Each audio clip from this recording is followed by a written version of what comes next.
Hello and welcome to St Augustine's Church for this broadcast in our virtual Pugin week. Just like the Democrats across the pond, we are not holding our conference in the flesh, but on the computer. And our first film is devoted to the early history of the Pugin Society. I'm Father Simon Haynes, and I am the administrator of the shrine and the National Pugin Centre, where I'm responsible for its activities. I have with me today two guests who know all about those early days of the Pugin Society.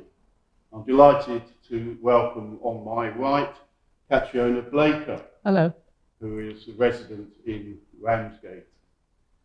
And on my left is Judith Crocker. Hello. Who used to be resident in Ramsgate, but knows a lot about the early history of the society in this part of the world. So, without further ado, I'd like to ask a first question of our two guests. The building in which we're sitting is the old junior school run by the monks from the abbey across the road. And I know that there was one particular monk who was very interested and enthusiastic about Pugin, who was influential in fostering the interest and enthusiasm of our two guests. His name was Dom Bede Millard. And I'd like to ask Judith, first of all, to give us some of her recollections of Dom Bede. I got to know Dom Bede as a parishioner in the 1980s, and I knew absolutely nothing about Pugin apart from his name and that he had designed a few buildings here and there. And he was an Anglican convert to Catholicism and a Welshman. He was Dom, which means Dominus, and he was never ordained because he had a horrible disease, Crohn's disease. Now, Dom Bede, the Pugin Society would not have evolved had it not been for Dom Bede Millard. And he was so enthusiastic, and I became friendly with him. And on Sundays after Mass, we used to have coffee in the Grange, and he would show me how Pugin had designed a door. And his enthusiasm was really catching. Unfortunately, well, it depends how you view it, because he was so happy to die, the Crohn's disease turned into cancer. And when I knew this, I realized that there would be nobody to take people round the church, and the scholars of Pugin who used to hot-foot it to Ramsgate, and he was the only one who was interested who would show them round. So I asked him if he would write out his tour of the church before he died, and he was very happy to die, which I suppose is as it should be for a monk. And the only worldly regret he had was that he would not be able to go to the Pugin exhibition, which was held in the V&A in 1994. Before the exhibition was held, there was a conference weekend. And given that I thought I must save these tours of St. Augustine, I signed up for this weekend, which was absolutely fascinating. And there I met Sandra Wedgwood, who is an absolutely stalwart of Pugin, Rosemary Hill, who wrote God's Architect, which won a prize when it came out. And if anybody is interested, that is the book to read. It's very, very detailed, but it is very well worth ploughing through the 500 pages. Perhaps this is the moment to bring Catriona in, because Catriona, I think, would agree, had first of all, an academic interest in Pugin before really becoming aware of Pugin in Ramsgate. Yes. I hope I'm not putting words into your mouth. But would you like to talk about your initial interest in Pugin and how it came about? My husband and I moved to Ramsgate in 1987, and I'm not a Catholic or a parishioner here, but I was doing a diploma in English literature at the University of Kent. And one of the lecturers there, Dr. Jane Gledhill, introduced Ruskin and Pugin into the program. It's funny that they crept into this literature program, because that's not necessarily how you might first think, at least of Pugin, although you might perhaps of Ruskin. And anyway, this sort of enhanced my interest in Pugin. And then I realized, because I was living in Ramsgate, I couldn't be living in a better place to find out more about Pugin, right in the Pugin heartland. And so these two things came together, and I had to write an essay during my diploma concerned with Pugin. And all this came together. And at the same time, I began to be aware of the fact that in Ramsgate, very few people seem to care about Pugin or know anything about him at all, really. And I felt that something should be done about this. So my reasons for sort of thinking there should be a Pugin Society are slightly different, but complement Judith's.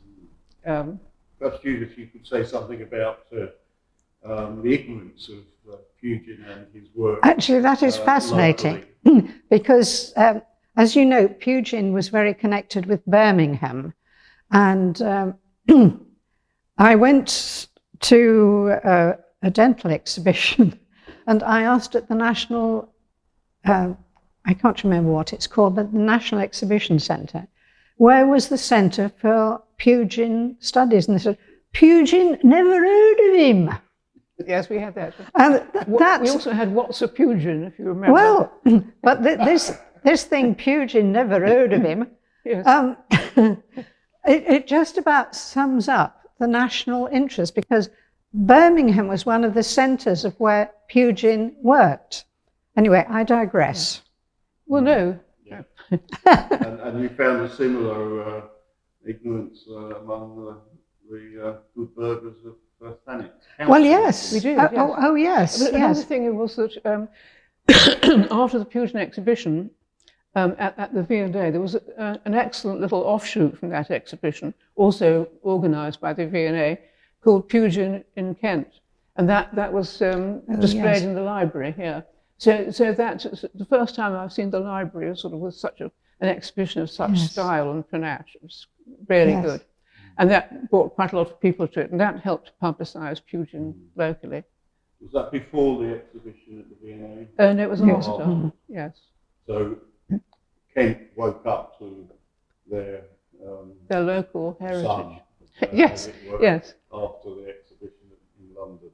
Yes. So there was, as a result, by the mid-90s, growing awareness of who Pugin was, and perhaps a sense of his importance both nationally and locally.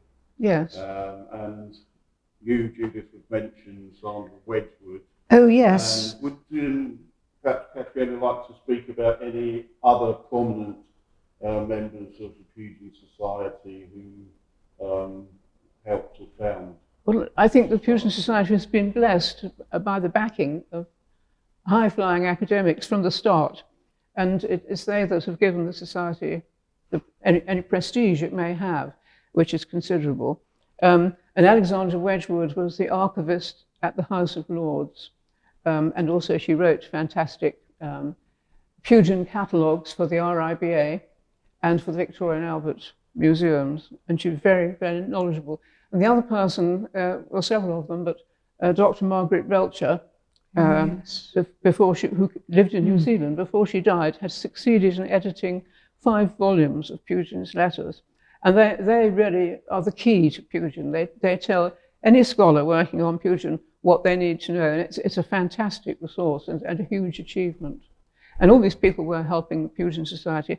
And then I think, apart from the Pugin exhibition at the V&A, what did more?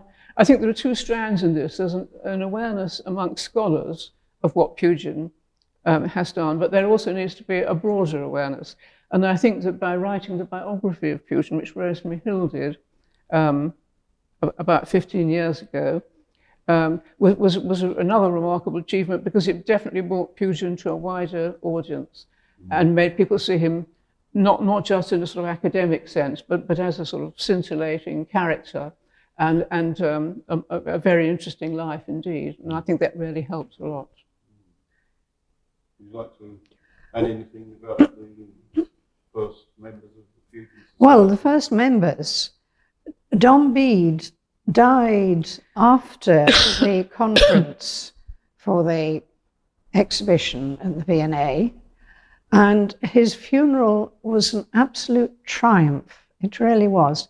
And he had planned the funeral in advance, and all the readings were pertinent to the building of here. And it was about the building of the temple in olden times. I can't remember exactly what readings they were. Obviously, you could look it up if you could find the proceedings of his funeral.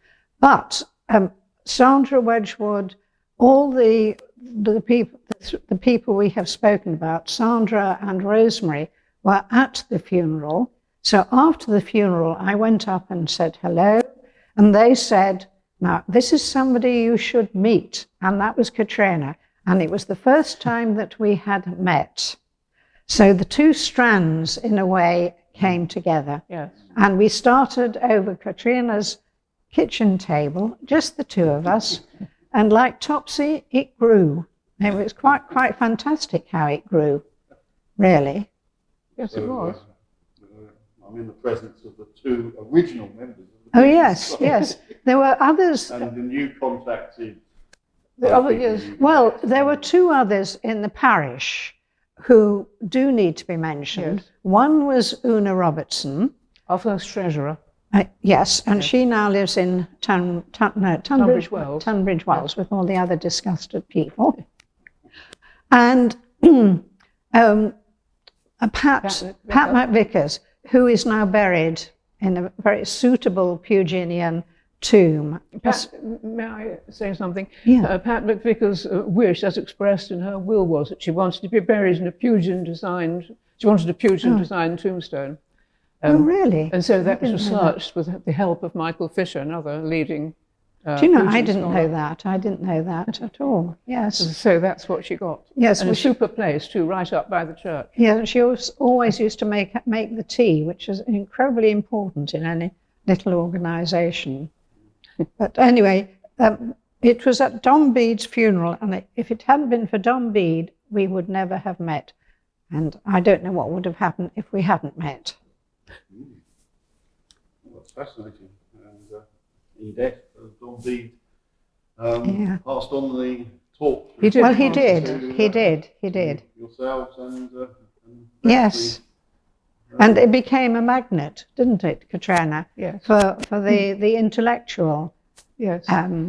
side of the society, which became more and more erudite as time went on. I mean, I edited the first little magazine that we had, which was, I mean, really pathetic. Looking at it now from the... I don't think I've got a copy of that in front of me, but I do have a copy of True Principles 1996. Yes. And I don't think this is a pathetic publication at all. It's a very well produced newsletter. Yes. And the publications of the Pugin Society have been going on a pace since then, Yes. have they not? And I can hold up another copy of That's under my editorship. summer 2003. Yes. And in addition to that, we have a newsletter which comes out more than once a year, does it not? Through Principles is an annual publication, I think. Yes, they're both annual, actually, yes. And there's also an e-newsletter of the Society. A special treat during the pandemic for members. And so the Society is extremely active in researching Pugin's work and his life, and it's a delight to host the National Pugin Centre here at his ideal church in St Augustine's in Ramsgate. Please do think about coming to see us, visiting the Shrine Church.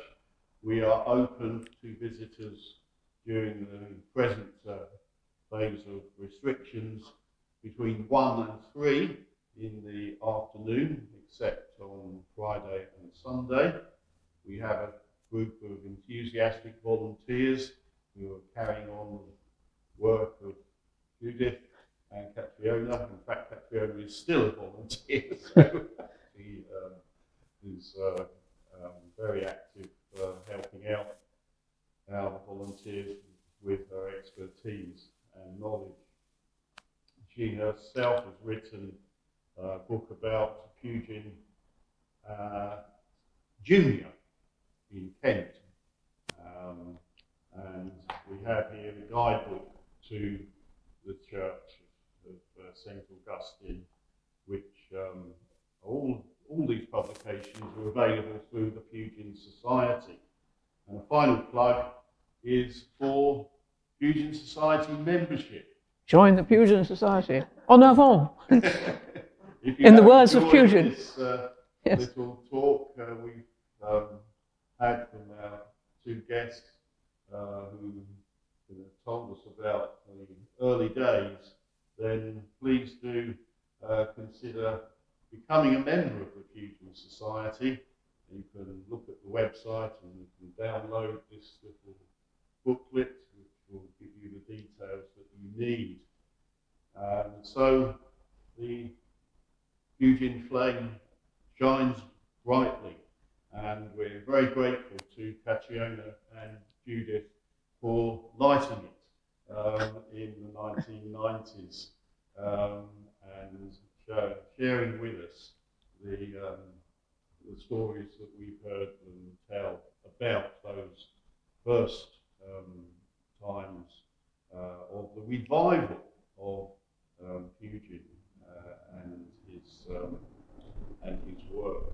So that Pugin now is certainly well known, and that's due to the Pugin Society. Long may its work continue. Thank you for watching, and I hope we will see you again for another one of these little talks. Goodbye. Goodbye.